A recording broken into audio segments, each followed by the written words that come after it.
दोस्तों एक बार फिर से आप लोगों के लिए धमाका वीडियो लेकर आया हूँ। सीटेट की सीडीपी के 30 प्रश्न है। Very very important. पेपर से पहले जरूर देख के जाना। समय रहेगा हर एक क्वेश्चन का 5 सेकंड। आप लोगों को कमेंट सेक्शन में जवाब देना है कि 30 क्वेश्चन में कितने आपके क्वेश्चन सही हुए। और इस मैं आपको सीटेट की बुक का लिंक दे रहा हूँ, चाहे तो आप खरीद सकते हैं। चलो बिना देरी करते हुए देखते हैं और अपने एग्जाम के लिए लगे रहिए। सीटेट के लिए पढ़ाई को बिल्कुल भी स्किप नहीं करना है। सतत एवं व्यापक मूल्यांकन सीसीई के लिए कौन सा साधन सबसे उपयुक्त है? ऑप्शन नंबर ए मानकीकृत उपलब्धि परीक्षण, सीखने की प्रगति। ऑप्शन नंबर सी केवल बुद्धि परीक्षण या ऑप्शन नंबर डी केवल वार्षिक परीक्षा। बताएं कौन सा सही रहेगा सीसीई के लिए। इसका जो राइट आंसर होगा वो आपका ऑप्शन नंबर बी सही होगा, सीखने की प्रगति का पोर्टफोलियो। नेक्स्ट क्वेश्चन पर चलते हैं। शिक्षक को बच्चों के साथ कार्य करते समय अपनी धारणाओं और पूर्वग्रहों की जांच क्यों करनी चाहिए? ऑप्शन नंबर ए अनुशासन बनाए रखने के लिए। ऑप्शन नंबर बी परीक्षा परिणाम बढ़ाने के लिए। ऑप्शन नंबर सी सभी बच्चों को निष्पक्ष व्यवहार सुनिश्चित करने के लिए।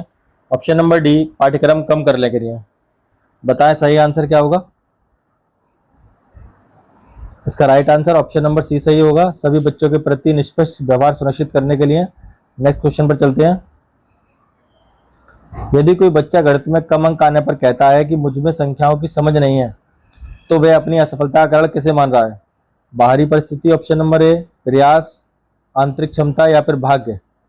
बहुत ही अच्छा प्रश्न है ये आपके सीटेट के एग्जाम की दृष्टि से। तो इसका जो राइट आंसर होगा वो आपका ऑप्शन नंबर सी सही होगा, आंतरिक क्षमता। नेक्स्ट क्वेश्चन पर चलते हैं। पियाजे के अनुसार 2 से 7 वर्ष की अवस्था कहलाती है।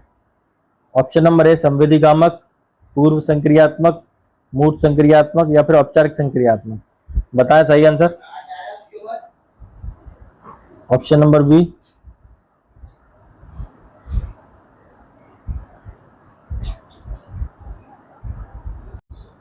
नेक्स्ट क्वेश्चन देखते हैं। वाइगोत्स्की के अनुसार जेडपीडी का क्या अर्थ है? ऑप्शन नंबर ए बच्चे की वर्तमान बुद्धि। ऑप्शन नंबर बी वर्तमान क्षमता संभावित क्षमता के बीच का क्षेत्र। ऑप्शन नंबर सी केवल स्वतंत्र कार्य या ऑप्शन नंबर डी केवल स्मृति क्षमता। बताएं सही आंसर। इसका right answer option number B सही होगा। नेक्स्ट क्वेश्चन पर चलते हैं। इसका फोल्डिंग का मुख्य उद्देश्य क्या है?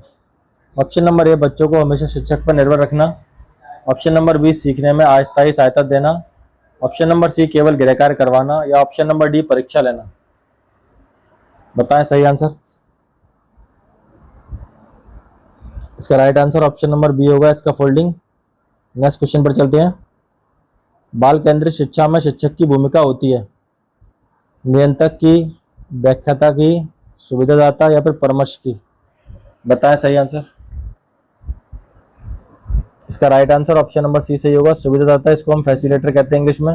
नेक्स्ट क्वेश्चन पर चलते हैं। सीखने की प्रक्रिया में बच्चों की गलतियां। ऑप्शन नंबर ए हमेशा असफलता का संकेत। ऑप्शन नंबर बी दंडनीय है। ऑप्शन नंबर सी सीखने की प्रक्रिया को समझने का अवसर देती हैं या ऑप्शन नंबर डी अनदेखा करती है। सही आंसर बताएं। इसका right answer option number C सही होगा, सीखने की प्रक्रिया को समझने का अवसर देती है। नेक्स्ट क्वेश्चन पर चलते हैं। समावेशी शिक्षा का मुख्य उद्देश्य क्या है? बच्चों को अलग अलग पढ़ाना, केवल दिव्यांग बच्चों को पढ़ाना, सभी बच्चों को एक साथ सीखने के समान अवसर देना या फिर केवल मेधावी बच्चों को आगे बढ़ाना। बताएं सही आंसर। इसका जो राइट आंसर होगा ऑप्शन नंबर सी सही होगा आपका, सभी बच्चों के साथ सीखने के अवसर देना। नेक्स्ट क्वेश्चन पर चलते हैं। डिस्लेक्सिया मुख्यतः किससे संबंधित है? ऑप्शन नंबर ए लिखने में, गणना में, पढ़ने में या फिर सुनने में। बताएं। बहुत ही अच्छा प्रश्न है ये आपके एग्जाम के लिए, वेरी वेरी इंपॉर्टेंट प्रश्न है। इसका जो राइट आंसर होगा सी होगा आपका, पढ़ने में कठिनाई में डिस्लेक्सिया रोग होता है। नेक्स्ट क्वेश्चन पर चलते हैं। डिस्ग्राफिया मुख्यतः संबंधित है पढ़ना, लिखना, बोलना, सुनना। बताएं कमेंट में। राइट आंसर बी होगा, लिखने पर संबंधित है। नेक्स्ट क्वेश्चन पर चलते हैं। डिस्कैलकुलिया मुख्यतः किस कठिनाई पर संबंधित है? भाषा, लेखन, गणितीय अवधारणा या फिर सामाजिक व्यवहार। बताएं सही आंसर बताएं क्या होगा। इसका जो right answer option number C सही होगा, गणितीय अवधारणा है। नेक्स्ट क्वेश्चन पर चलते हैं। बच्चे का विकास सिर से पैर की ओर होता है किस सिद्धांत को दर्शाता है? ऑप्शन नंबर ए निकट दूर सिद्धांत। ऑप्शन नंबर ए शीर्ष पदाभिमुख सिद्धांत। ऑप्शन नंबर सी सामान्य विशिष्ट। ऑप्शन नंबर डी निरंतरता का सिद्धांत। सही आंसर कमेंट करें फटाफट। इसका जो राइट आंसर होगा ऑप्शन नंबर बी सही होगा। नेक्स्ट क्वेश्चन पर चलते हैं। बाल विकास के संबंध में सही कथन है सभी बच्चों का एक गति से सीखना। ऑप्शन नंबर बी विकास केवल शारीरिक होता है। ऑप्शन नंबर सी विकास बहुआयामी और व्यक्तिगत भिन्नताओं वाला होता है। ऑप्शन नंबर डी विकास केवल विद्यालय में होता है। कमेंट करके बताएं सही आंसर क्या होगा इसका। इसका right answer option number C सही होगा आपका। विकास बहुआयामी और व्यक्तिगत भिन्नताओं वाला होता है। नेक्स्ट क्वेश्चन पर चलते हैं।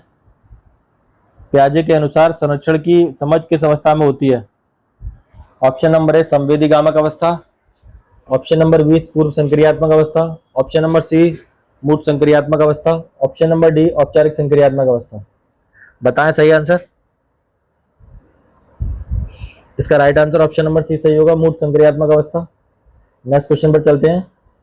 कोहलरबर्ग का सिद्धांत संबंधित है भाषा विकास से, बुद्धि विकास से, नैतिक विकास से या फिर शारीरिक विकास से। बताएं कमेंट करें सही आंसर क्या होगा। राइट आंसर जो होगा इसका सी होगा, नैतिक विकास से। नेक्स्ट क्वेश्चन पर चलते हैं। आंतरिक अभिप्रेरणा का उदाहरण पुरस्कार पाने के लिए पढ़ना, दंड से बचने के लिए पढ़ना, रुचि के कारण पढ़ना या फिर अंक प्राप्त करने के लिए पढ़ना। सही आंसर बताएं। राइट आंसर जो होगा वो आपका ऑप्शन नंबर सी सही होगा, रुचि के कारण पढ़ना। नेक्स्ट क्वेश्चन पर चलते हैं। रचनावादी दृष्टिकोण के अनुसार बच्चा ऑप्शन नंबर ए केवल शिक्षक से ज्ञान प्राप्त करता है। ऑप्शन नंबर बी अपने अनुभवों के आधार पर ज्ञान का निर्माण करता है, केवल पुस्तक से सीखता है, केवल याद करके सीखता है। सही आंसर बताएं। राइट आंसर इसका ऑप्शन नंबर बी सही होगा। नेक्स्ट क्वेश्चन पर चलते हैं। बच्चों में आलोचनात्मक चिंतन विकसित करने के लिए शिक्षक को क्या करना चाहिए। केवल सही उत्तर बताना, रटने पर जोर देना, खुले प्रश्न और विभिन्न दृष्टिकोण प्रस्तुत करना चाहिए, केवल पाठ्य पुस्तक पढ़ानी चाहिए। सही आंसर बताएं आप लोग। राइट आंसर जो होगा इसका सी होगा आपका, खुले प्रश्न और विभिन्न दृष्टिकोण प्रस्तुत करने चाहिए। नेक्स्ट क्वेश्चन पर चलते हैं।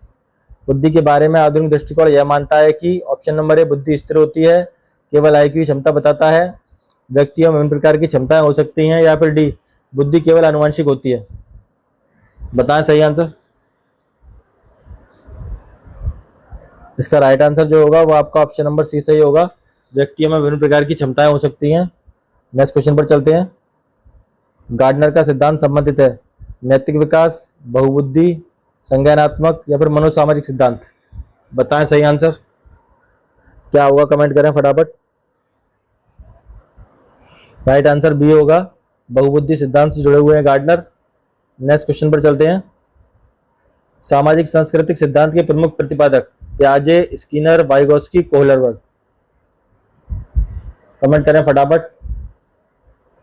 Right answer C Vygotsky. Next question पर चलते हैं। सीखने में सहपाठी सहयोग का महत्व इसलिए है क्योंकि ऑप्शन नंबर है शिक्षक का कम काम होता है, बच्चे एक दूसरे के विचार साझा कर सकते हैं, परीक्षा आसान हो जाती है, गृहकार्य समाप्त हो जाता है। बताएं सही आंसर। ऑप्शन नंबर बी सही होगा, बच्चे एक दूसरे से विचार साझा करके सीखते हैं। नेक्स्ट क्वेश्चन पर चलते हैं। मूल्यांकन का सर्वोत्तम उद्देश्य है बच्चों की रैंक बनाना, कमजोर बच्चों को अलग करना, सीखने में सुधार के लिए जानकारी प्राप्त करना, केवल अंक देना। इसका right answer option number C सही होगा, सीखने में सुधार के लिए जानकारी प्राप्त करना। नेक्स्ट क्वेश्चन पर चलते हैं। रचनात्मक मूल्यांकन कब किया जाता है। वर्ष के अंत में, शिक्षण अधिगम प्रक्रिया के दौरान, केवल प्रवेश के समय, केवल बोर्ड परीक्षा में। बताएं सही आंसर। इसका राइट आंसर बी होगा, शिक्षण अधिगम प्रक्रिया के दौरान। नेक्स्ट क्वेश्चन पर चलते हैं। यदि कक्षा में बच्चे अलग अलग गति में सीखते हैं तो शिक्षक को क्या करना चाहिए। सभी को समान समय देना चाहिए। ऑप्शन नंबर बी बच्चे को धीमे छोड़ देना चाहिए। ऑप्शन नंबर सी शिक्षण रणनीतियों का प्रयोग करना चाहिए। ऑप्शन नंबर डी केवल तेज बच्चों को पढ़ाना चाहिए। सही आंसर बताएं सब लोग क्या होंगे। Right answer option number C सही होगा इसका, रणनीति बनाना अलग अलग बच्चों के लिए। नेक्स्ट क्वेश्चन पर चलते हैं। बच्चे की सीखने की कठिनाई को समझने के लिए शिक्षक को सबसे पहले क्या करना चाहिए। उसे दंड देना, अभिभावक को दोष देना, कठिनाई के कारण बच्चे की आवश्यकताओं को पता लगाना, बच्चे को कक्षा से बाहर करना चाहिए। बताएं सही आंसर। इसका राइट आंसर सी होगा ऑप्शन। कठिनाई के कारण बच्चे की आवश्यकताओं को पता लगाना चाहिए। नेक्स्ट क्वेश्चन पर चलते हैं। सकारात्मक कक्षा वातावरण की विशेषता है भय, अत्यधिक प्रतियोगिता, सुरक्षित और सम्मानपूर्ण वातावरण, या फिर केवल शिक्षक का बोलना। बताएं आंसर। राइट आंसर सी होगा, सुरक्षित और सम्मानपूर्ण वातावरण। नेक्स्ट क्वेश्चन पर चलते हैं। बच्चे के विकास सबसे उचित दृष्टिकोण क्या है? केवल आनुवंशिकता जिम्मेदार है, वातावरण जिम्मेदार है, आनुवंशिकता और वातावरण दोनों परस्पर प्रभाव डालते हैं, विद्यालय का कोई प्रभाव नहीं है। बताएं आंसर। राइट आंसर सी होगा इसका, आनुवंशिकता और वातावरण दोनों प्रभाव डालते हैं। नेक्स्ट क्वेश्चन पर चलते हैं। एक शिक्षक बच्चों को प्रश्न पूछने, चर्चा करने, अपने विचार व्यक्त करने के लिए कहता है, यह किस दृष्टिकोण को दर्शाता है? शिक्षक केंद्रित, घटना पर आधारित, बाल केंद्रित, या फिर दंडात्मक?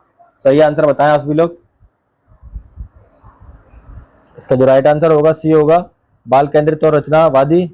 आज की क्लास कैसी लगी कमेंट सेक्शन में जरूर बताएं। Thanks for watching.